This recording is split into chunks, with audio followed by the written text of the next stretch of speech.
Welcome to the Footy Museum and the Footy Museum Podcast. I am Justin Whitty, co-director of the Footy Museum, and I am joined, as always, by fellow co-director Maria Van Dyken Lee, who has first, second, and third place in one name. Yes. Yes, it's an Olympic reference. But you don't know the order. No. Because it's kind of an egalitarian. Yeah. It's by 10th of a second on each one. That's right. They're all within the 21 second range. You know, we're kind of like, you and I are kind of like those new Olympic co-ed relay sports. You know, I decided that the most fascinating of like all of the swimming events is definitely the mixed 400 medley. The best. 4x100 medley. Because everybody has a different order that they put their people in, and that makes it fascinating. And then you get women and men competing directly against each other. Yeah. Which I think is great. And I think what you see is when you have that, everyone pushes to the same level because they're all being pushed to the same level. And it's cool. Yeah, it's cool. And the US won. No world record. Yeah. You know. So it was no big deal. Just some of the best female That's what I do. swimmers. We got more golds in Australia now. We finally won the medal count and are tied for gold with China. For both the U.S. medal count and the rest of the world follows. But it is summer. The Olympics we'll talk about in a minute. But it's also the time of year in which all of the European clubs descend on the United States for their summer tours. Actually, a lot of them are wrapping up. And what you get out of that, I've noticed, is you get a lot of big name clubs playing in very unexpected locations. Yes. And weirdly named stadium. So I thought it might be fun if I played a little game with you. Ooh. So I put together a few. Is there a gold medal for winning? There is. And a money prize? There's a gold money, and a money medal prize. Is it just a piece of melted chocolate? It's so much money. Okay. It's such a good medal. Great. Okay. So what I thought is I went through and looked at some of these preseason summer matches that are happening in the U.S. against major teams from around the world and came up with little riddles, visual and text-based, to see if you could decide what teams were playing and where they might be playing. Either the city or the stadium is in the clues. So I'm not good at stadium names. This first one is start with an easy one. Okay. So you can get kind of the gist of it and it's straightforward. So if we look, so the first clue is Avon and de Evel Barkasdale. I'm going to be so bad at this. Well, this has a visual clue as well. It does. Yeah. So that's Barcelona. Yeah. Barca. Yeah. Yeah. And AC Milan. Known as the Red Devils. Oh, did I know that they're known as the Red and Black Devils? Yeah. Okay. Avondale? Barkasdale? Avon Barkasdale? And they're playing in Baltimore. Oh my gosh. This is a Wire reference. I didn't watch The Wire. You're going to need younger references. Watched The Wire? I hope we've got some SpongeBob on here. Oh my gosh. Well, this game actually occurs on the 6th at M&T Bank Stadium. And you haven't watched The Wire? You need to watch The Wire. I know, it's I good. refuse to say that reference is too old because people are still into it. But you get the sense now. Okay, so that was the first one. Okay, next. Deadpool and blue denim. Deadpool and blue denim. Is it Blackpool? Yeah, because they are Blackpool. Everybody wants to say Blackpool is the football club most associated with the character Deadpool, right? Oh, right, Maria. Wrexham. I forgot about Wrexham. Okay, so Wrexham versus who? And blue denim. Blue. Who's blue? Is blue the clue? Blue is one of the clues, yes. And denim. Blue is one of the clues. This is Wrexham versus Chelsea at Levi's Stadium. Oh, see, I don't know the stadium names. Well, you got to guess. So Wrexham and Chelsea, and I believe that this game, which was played in, like all these games, in sweltering conditions, ended up a 2-2 draw. Wow, that's impressive. And it was a great opportunity Chelsea playing because, their first team? it's kind of like a home game, summer. California area, since Wrexham is, basically Yeah, it's a just Hollywood California team. team. Okay, ready for the next one? Okay.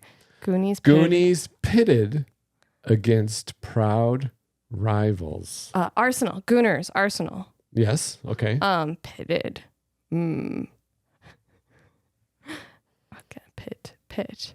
This is Arsenal versus Bournemouth. The Cherries pitted, Okay.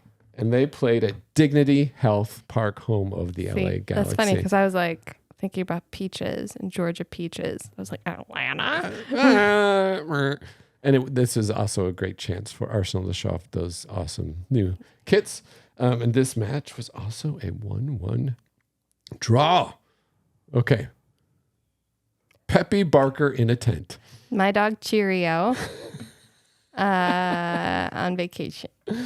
No. Pep. Man City. Mm-hmm. Barker. Who's the Bulldogs? There's a Bulldogs team. Barcelona? Yes. In a tent. In a tent. See, I won't know that one. Okay, so this was FC Barcelona versus Manchester City at Camping World Stadium. Oh. That footballing capital in Orlando, Florida. This game was delayed for lightning, for heat, for gators, for Florida. Hasn't that happened before where there was a gator on the field? Maybe. But then That Pep sounds was saying familiar. afterwards, he was quoted in Orlando Press that the stadium was just perfect. I don't think they understand sarcasm in Orlando. Okay, and the final one, Chicago Lions Club of America. Chicago Lions Club of America. I don't know. Well, where did it take place, do you think? A Club of America How First about Stadium. Chicago? Jeez. Chicago. Is there a Club of America? All you have to do is remove of. Club America? Yeah. And is there any team known as the Lions? The Lions. This is a strange matchup. This was Aston Villa versus Club America at Soldier Field, which just happened yesterday. One of the many exhibition tournaments that happen at Soldier Field. As you can see, Club America still has a much bigger following in Chicago than the Fire do. And Club America actually won this game 1-0. So that's a wrap up of these summer games. What do you think about these summer tours? Because there has been some talk. I believe the mayor of London, which I don't know why he has a say in it, suggested he thought that regular season EPL games would be played in America in the near future. Why? Because the title could be clinched at Camping World Stadium in Orlando. I don't think it's a good idea because I think that's just going to pull people away from American leagues. I think it's a bad idea because it doesn't take it seriously. These clubs are so tied into their identity and the history, and it's just one more way to say no. It's just ways to make as much money as possible, and they already have these tournaments. Yeah, I think this is a chance for these fans to see them. They're not ideal situations, but they come. They play 3-4 games. They get to see their stars. It's great. These summer games are fun. Yeah, because there's not a lot at stake. There's nothing at stake. You get to see some of your favorite players play. You get to see some The fans are pretty chill. Yeah. B-level players play. Yeah, it's like... And they all play in tiny NFL stadium fields. So, well, thank you for playing. Well, I'm did apparently really bad at horribly. cryptic riddles. I did not win any medals or cash prize. You know who also did not win any medals? Oh, the U.S. men's national team. But it's an honor just to qualify. Oh, no, I guess so. There's so much excitement. This is a picture of Morocco's Hakimi, who is consoling the U.S. men's player Paredes, who actually had a good tournament after Morocco spanked the U.S. 4-0 in the quarterfinals, the first stage of knockouts in the Olympics. Now, a lot of people are like, it doesn't matter. No one cares about men's Olympic soccer. It's only under 23s. FIFA doesn't want to compete with the World Cup. We care because maybe the U.S. men's could have done something, and we know it's a lower bar, but that's why we were excited. Yeah. It's maybe one they could reach. I also feel they like looked so bad in that game. it kind of like is a window to the future. You're looking at the next That's true. generation of players. So you want them to be really good. You're like, how did these group of kids compare to the other groups of kids that we're going to be seeing playing in the like first string in 5 years? And much like the current senior team, our young men's national players have no grit. Oh. They just kind of, there was a lousy penalty call, but then after that, they just didn't know what to do. Faltered. It seemed like there was still a version of Berhalter ball being played. Yeah, but there's no new person in those really big shoes yet. And by big shoes, I mean big puffy shoes. No, there was an offer made to Pellegrino Matarazzo. That's right. Your dreams have come true. The Matarazzo train has finally arrived. All you PMOTS fans out there. He was on my bingo card for sure. Yeah, your M. Razzo heads. Top 5 short list. Yeah, I'm a big Pellerazzo face. I've never heard of this guy. So his background, he was coming from the German Bundesliga.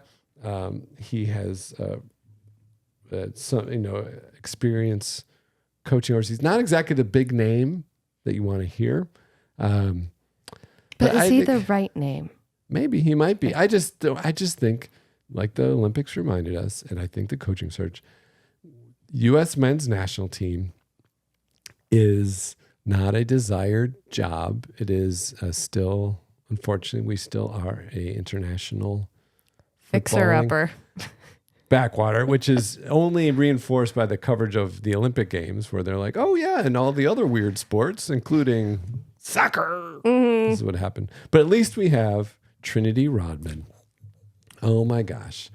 This U.S. women's team. Now, the women's Olympic gold medal has top players from around the world. It's not limited under 23. So it is World Cup vibe. You have all the stars from the world, and it makes for an exciting tournament because there are so many more stars in that world ever since the expansion of leagues all over the place. And the U.S. under Emma Hayes for president. You like my shirt? I do. I love your shirt. It's available for sale, right? It is. We have it on the footymuseum.com website. So if you want to show your support for the first ever non-U.S. citizen British soccer coach president, you too can proudly wear an Emma Hayes for president shirt. It's very comfortable, high quality cotton, very breathable. I'm not sure, but I'm pretty sure it's one of those new t-shirts that fix your posture. Oh yeah? Yeah. So it's like $198 value for $20. So that's pretty good. Yeah. I'm not promising that. I'm just saying that's the rumor. That's what I've heard. You still have to do the responsibility, the heavy lifting as the body. You have to actually work on other things. Yeah. Also, when worn while taking Ozempic, you can lose up to 20 pounds. And eating a bowl of Cheerios every morning. That's right. So there's a lot for $20.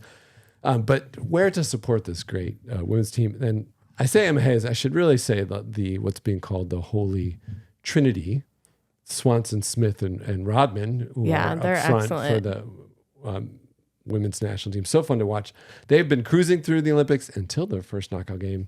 Japan seemed to have their number. Yeah, they did. They really had a strong defense. Japan was always very good. Played very compact, sitting back, playing on the counter, really forcing a very tired, because these players play every 2-3 days. Very tired. U.S. team that has been playing in the heat in France, and they looked a little like they didn't know what to do. And there was starting to be a lot of chatter. Why won't President-elect Hayes? She wouldn't be our first Hayes president, by the way. Why wouldn't President-elect Hayes bring any subs? Because she did not sub out the starters. The very end. Not until the very end. It went into extra time, and there was a lot of criticism that said, why is she doing this? She's talking about for future games. And maybe that will prove to be true, but I'm ride or die with Hayes, and she knew that one of her starters would come through. And Trinity Rodman came up with one of the goals of the tournament. Oh, it was so good. Oh. Also, can we remember that Emma Hayes has only been coaching this team since June? Yes. They had like 4 games before They've this. Had 4. This is their 4th consequential game. Yeah.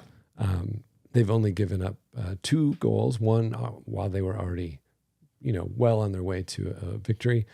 The team seems more aggressive. This game, they played their worst. But it was also the toughest matchup. Yeah, but they didn't give up. They didn't start they didn't stray from their plan. And I think, in my opinion, I choose to think her sticking with their starters is understanding the team and keeping that confidence in the players. We'll see how it plays as they go forward because there's a lot of games. But I'm hoping that this is, 2 more games till the gold medal match. Yeah. And I hope we're there. And it's a young, dynamic team is so fun to watch. All the pain on the men's side is the exact opposite on the women. You feel like they could score at any moment. They're fluid. They're creative. They're strong too. They're strong. Oh, this watching, especially Rodman, watching her muscle defenders off the ball is just, it's something to behold. Yes. So that's I like awesome. her braids. Her pink braids. But speaking of the Olympics, you posted a great, what are we calling them? Are we calling them pickup? A pickup post? Like a pickup game? Yeah. The pickup. The pickup is a weekly in-depth post about different subjects in the world of football, the soccer world of football. And you did a whole post on the history of the U.S. soccer in the Olympics. Yeah. And it was excellent. And people should check it out also at thefootymuseum.com. There's so much. It's a long history. So just scratching the surface. But well, I told you if you want to make it shorter, you could just focus on the men. Then it would be a real brief. Yeah, well, it would have been half the size because I only covered the Olympics a U.S. team actually qualified for. Yes. And so after 96, can we just take a minute to remember how stupid it is that it was only added in 96 women's soccer? But after 96, I had to include every Olympics. And prior to 96, let's just say I did not have to. Well, let's be fair. Before 1996, we weren't sure if a soccer ball would break the frail bodies of female players. It hadn't been researched yet. Also, hadn't been studied by the men at the Marlborough Institute of Health and Masculinity. I don't know. Do you think these female athletes can handle it, Joe Marlborough? And we might have to call our colleague Joe Camel. Well, why'd you call me Joe Marlborough? I don't know. I got it mixed up. I was thinking of Joe Camel, and you're the cowboy. Okay. Everyone's named Joe when you have an American spirit. That's right. And we determine what genders can do what. Now let's go swimming in an oil slick. Let's get Virginia Slims on the phone. We got good news for 96. Yes. Oh my God. That's the brief history. Wow. It is ridiculous. But as you were saying, since it was finally introduced at an embarrassingly late date. Yes. And this is in the year 2024. That's this year. That's this year. More than 100 years. More than 120 years after the start of the Olympics, we finally reached gender parity. Well, even longer if you think about the actual start of the Olympics. Yeah. But in the modern Olympics, we finally reached gender parity this year for the first time. In terms of sport number? In terms of athletes. Oh, okay. Yeah. I did not know that. Yeah, That's great. It's true. Yeah. And then, cool. And then in terms of celebrity Olympic athletes, I would say there's definitely more women that have captured the country's imagination. I think with the exception of Clark Kent, the pommel horse. Yeah, he's wonderkin. He's really something, isn't he? And it's funny because he's like not a super macho. Like the last biggest celebrity of the Olympics was Michael Phelps and like Ryan Lochte, right? Look, like super macho guys. And now it's Clark Kent, the nerdy glasses kid. I'm going to go on a whim here that there is an insatiable desire for thinner, awkward, beglassed males. I feel like it's been proven this Olympics. Yeah.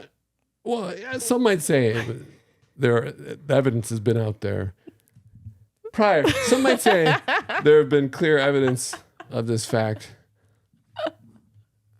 out there in the longer. And some might even say that this athlete is reflecting certain internet and online personalities who carry the same, I don't know, je ne sais pas. The kind of aura, the allure that someone like that might.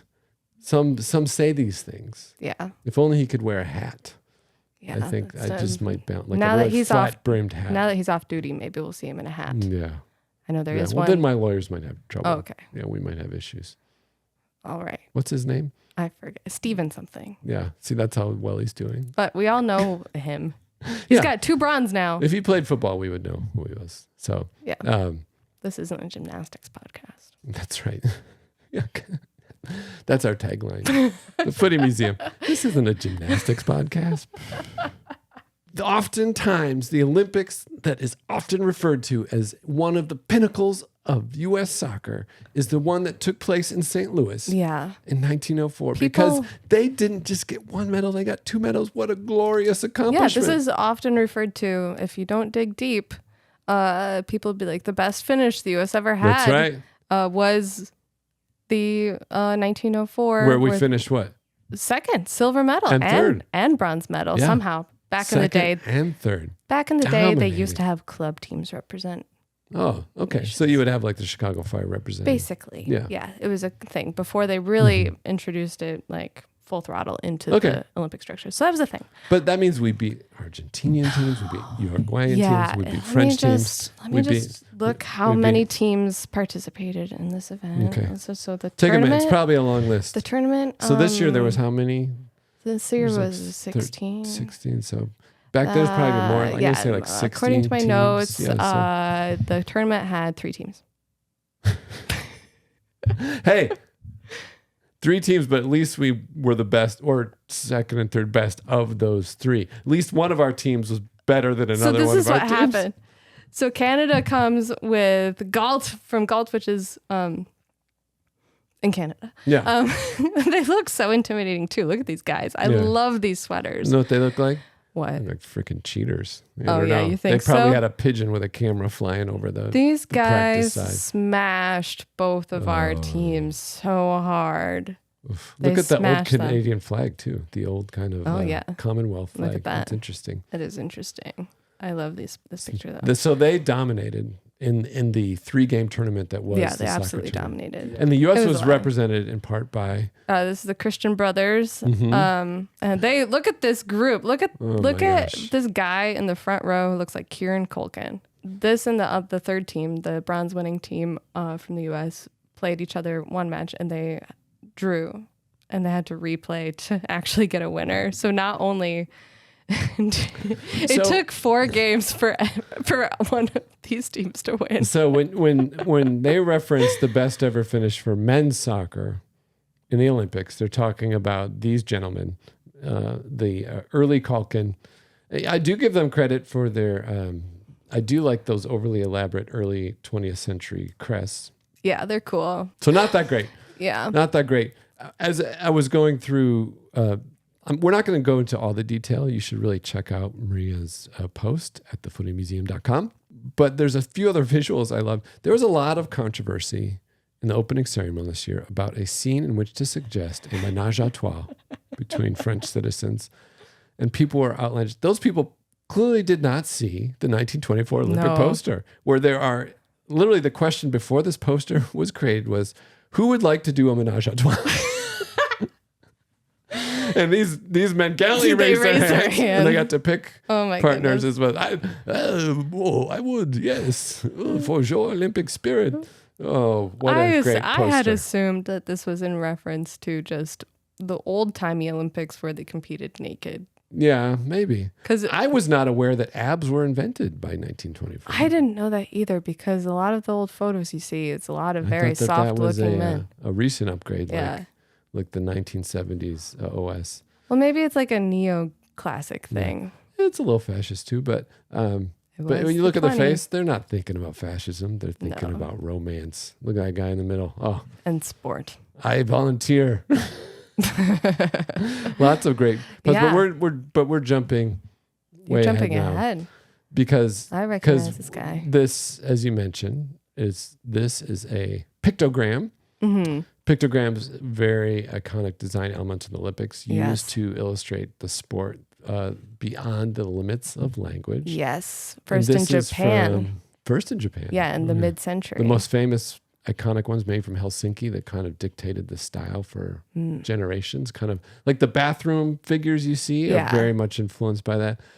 This was from when? This is from Atlanta, 96. So this was the first year. And this is why I pulled up, because this, as you mentioned, the first year that the women could play and in which they won. And the pictograms that year is so masculine. Like I'll just say now that the ones from this year, you don't see any figures because they're trying to get away from a representation that's gender biased in any way. But so that made me think about these old ones and like what years looked more feminine, what years looked more masculine. And Atlanta was by far the most masculine out of all of them. He actually looks like one of these dudes. Yeah, they go hand in hand, really.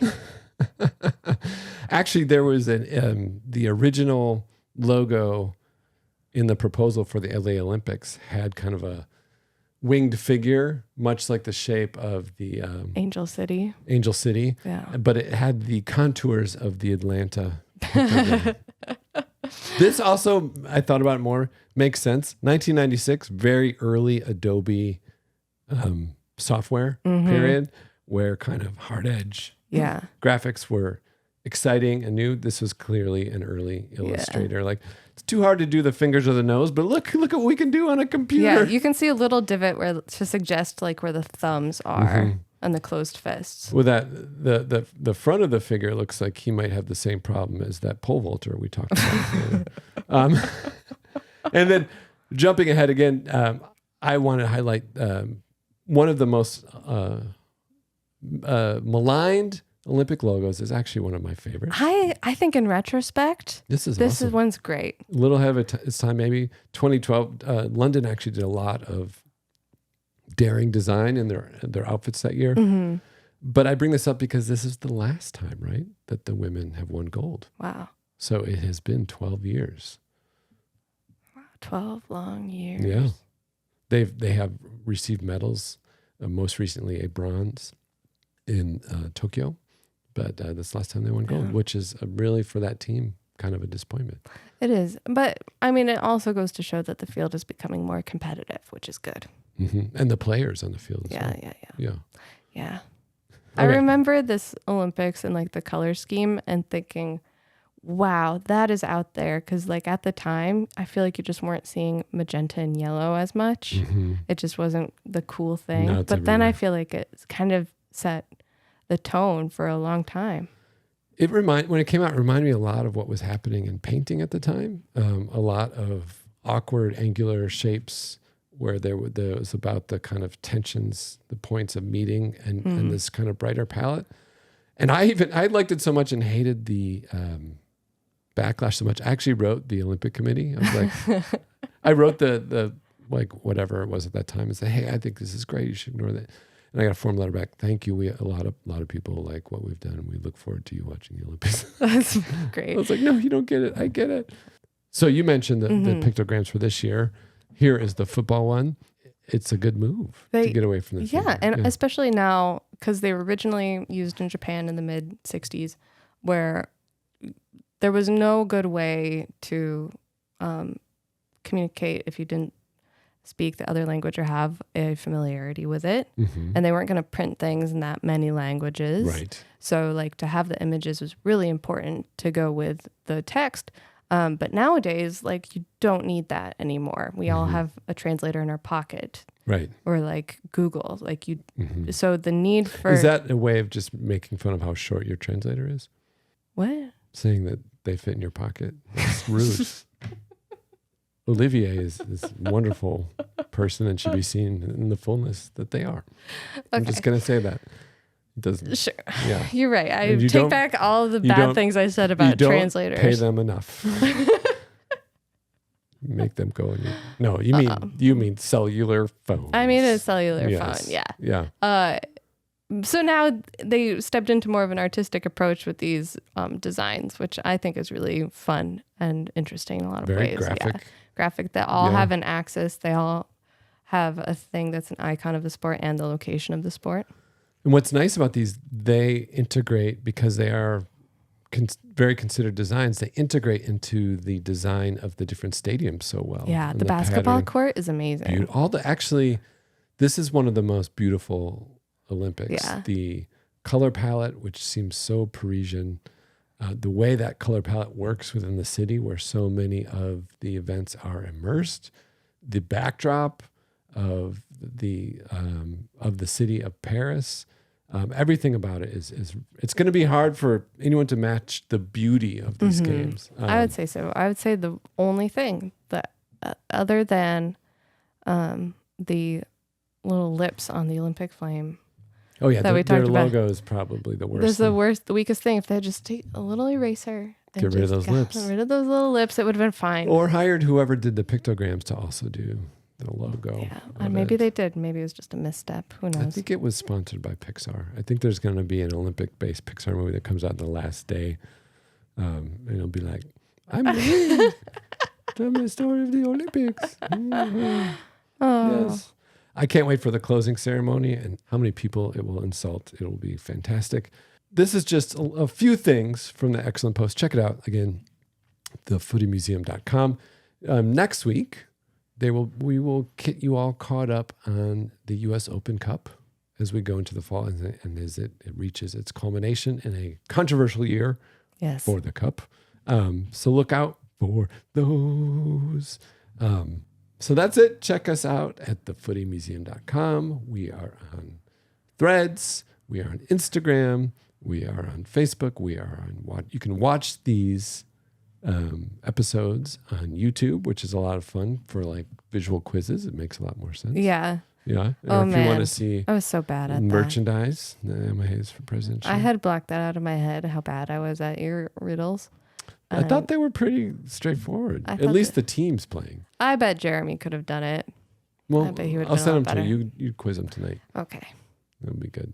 Yeah. Okay. Well, I'm until bad at then, riddles. that's the story of football. The soccer kind.